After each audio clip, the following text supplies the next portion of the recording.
Hi everyone, and welcome back to my channel. It's great to have you here. So in this video, you'll see me painting my last commission for this year before I start preparing for some other shows. And luckily, this commission was fairly small size-wise and pretty straightforward in terms of content. The person who contacted me about this commission essentially wanted me to recreate one of my 5x5 paintings that I did for a Ben gallery.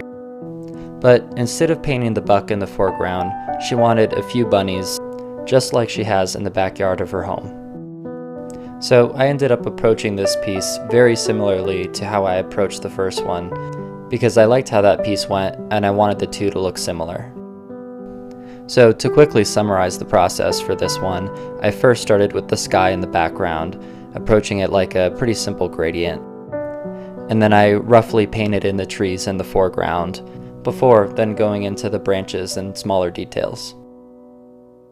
And with a lot of my landscape pieces, when I have to block in something big, I usually start with the mid-tones, and then once that's down, I then branch off into the darker and lighter hues.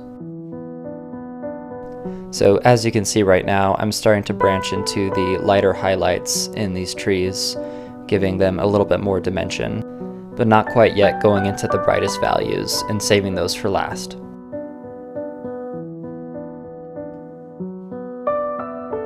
And now at this stage, you can see me start to go into my lightest values, only after going into my darkest shadows first.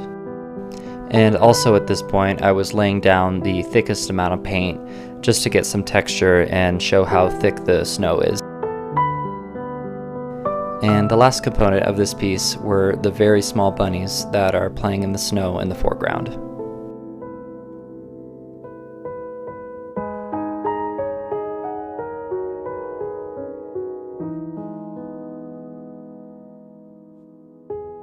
So after about 7 days of work, we have our final product.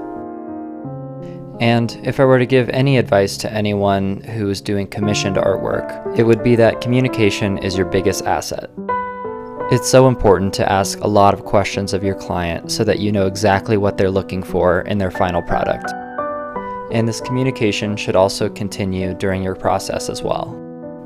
Show them any sketches or thumbnails or photo references you're going to use so that they understand how your process works and how your time is used. And also be sure to be very clear on your pricing and the timeline of the work.